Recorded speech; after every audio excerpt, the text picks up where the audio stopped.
Hey yo everybody, welcome back to another guide brought by your favorite tag team, Roxanne and me, Leston. This time we will be looking at Harper and the new ultimate she's just received with the custom.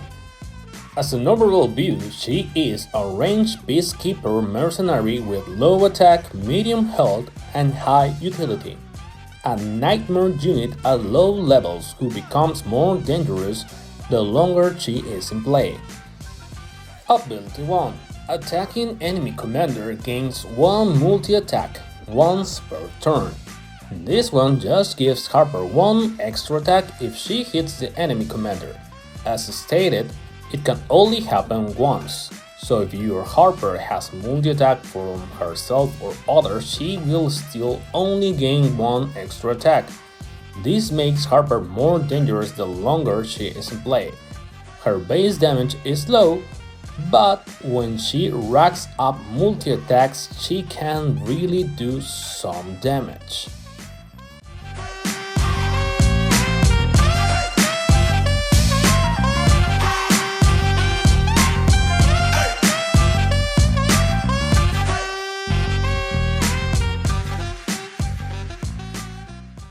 Ability 2. When an ally, including the commander, is attacked, deals damage to the enemy commander. This is the ability we all love and hate about Harper, especially at lower leagues. So long as the enemy attacks anything, as in the attack actually ends, then this commander damage will trigger. It can trigger multiple times if an enemy has multi-attack. Ability damage doesn't trigger this, and neither does counterattack. Another ability here which makes Harper more deadly the longer she is in play, if she is protected enough. You can kind of rely on this to win. Of course, more so at lower leagues.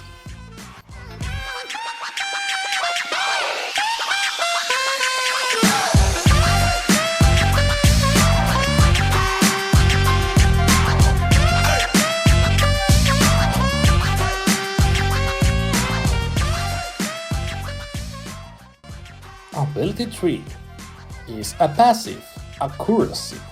Accuracy is currently unique to Harper. This means that she can hit elusive targets and also still land her attack whilst blind. For some reason, there's a whole extra buff that only Harper has for this, and hey, it's a really nice counter against Kitty's blind.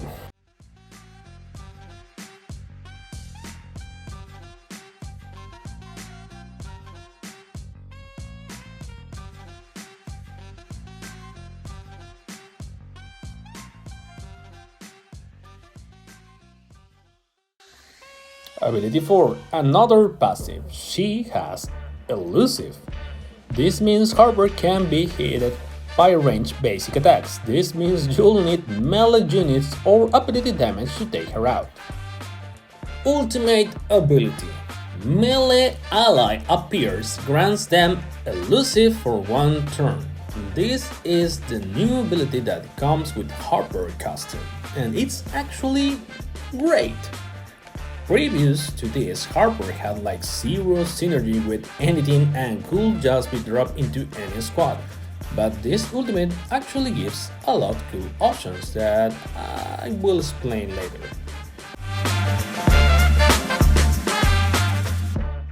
Combos. In our opinion, the best commander to play Harper with is Morgan, since she enables range units to spawn in with a force shield. She makes basically any range unit that much more viable, and this helps Harper survive an enemy hit. Mitsuki and Beck. Harper Ultimate makes ally melee unit spawn in with Elusive for 1 turn. This can be a nightmare for your opponent if Mitsuki or Beck copies are just popping up with Elusive, making them much more harder to kill, and also will help to protect your commander HP and damage the opponent in consequence after attacking a Mitsuki copy, for example.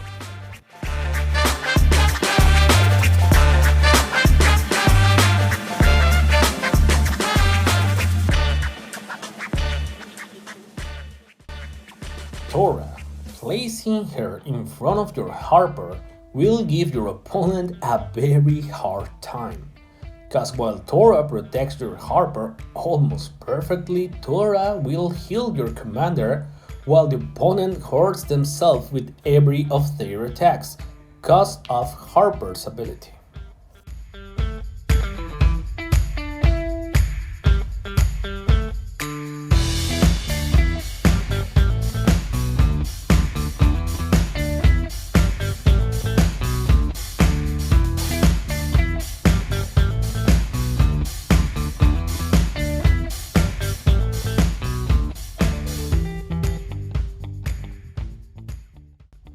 Sky, same concept. Even if it's only 50% resistance for one turn, while you protect your commander's HP and damage the enemy units in the process, you will heal yourself with every of Harper's attacks. Rose. At long term, if you manage to protect your Harper longer enough, Rose will make her stronger each turn she survives. Because of every attack Harper makes, she will earn a meaningful attack buff from Rose. She works especially well in a shield comp, since all allies will have double protection, so more damage per opponent attack. Nicole for obvious reasons. For every extra attack Harper lands, the opponent will receive more damage. And honestly, many other abilities that benefit from units having multi-attack, such as the brand new skill Health Siphon, Bell HP Boost, etc, etc, etc. I won't go into those cause it will be a very long video, but multi-attack is never really a bad thing and Harper gets one every turn she lands a hit on enemy commanders, so yeah, protect her. Counters. 16 is currently the bane of basically every ranged unit when she has ultimate. As her spawning, it means the death of one or two ranged units in the best case scenario, but this means she can totally bypass any of the commander damage that will still trigger even if a melee unit one-shots Harper, and also bypass the elusive trait. Bell, not a typical counter here, but one that works very well. Since enemy AI almost always places Harper on the backline, using Bell safely to attack enemy commander will lower Harper's attack value, making her multi-attacks less scary. She also gradually builds enough HP to completely out-heal unreflected commander damage from Harper's second ability. And you can sometimes even just ignore Harper because of this, if Bell is protected. Bloom. At most equal levels or reboots, Bloom's damage to an adjacent target is enough to one-shot Harper. As I mentioned before, AI usually places Harper on the backline, so you can just pick an open lane to hit the enemy commander and Bloom's adjacent damage ability will tag Harper for the kill. Lola plus Gia combo. This is one I personally use a lot to climb the ranks when I face Harper Salma in that nightmare park of rank where those two dominate.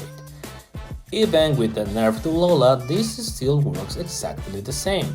You poison with Gia, then place Lola, who reduces Harper HP, and then on enemy turn Harper dies. You can even place Lola in front of Harper for this so she intentionally misses, and you safely take her out with the poison without taking any recoil damage from Harper's second ability.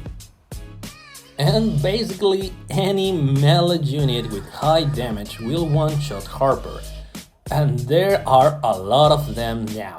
Just be mindful that a unit like Natasha with multi-attack will trigger Harper's commander damage multiple times and you'll pay for it. As for her relationship stat bonus, she earns an extra 86 attack and 126 health. Nothing too high, but considering you have multi-attack, then it becomes a real something. As for her skin, well, I mean, creative department just deserve a medal for this one. It's actually pretty cool. In summary, Harper is a very simple unit who can fit into basically any squad.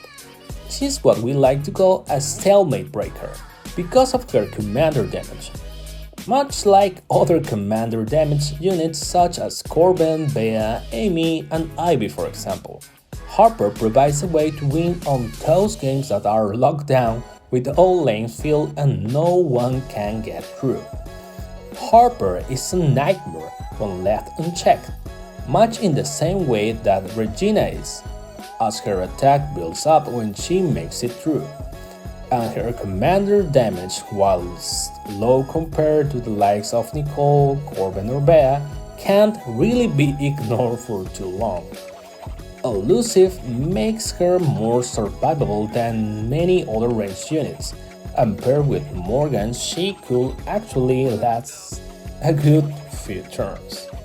Harper is especially effective at lower levels and leagues as the 16 ultimate isn't so present, and there are less melee units that can just one-shot her. A popular strategy is to just first turn Harper behind cover and throw fodder in front of her every turn until your opponent kills themselves with her commander damage. This again is much more viable at lower leagues. Finally, the addition of the ultimate gives her better synergy than before at higher levels, with the various spawners and melee units, giving out elusive in a meta where people are building a ranged squad around Morgan is very useful. With all that said, let's have some matches!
That's it for today's video.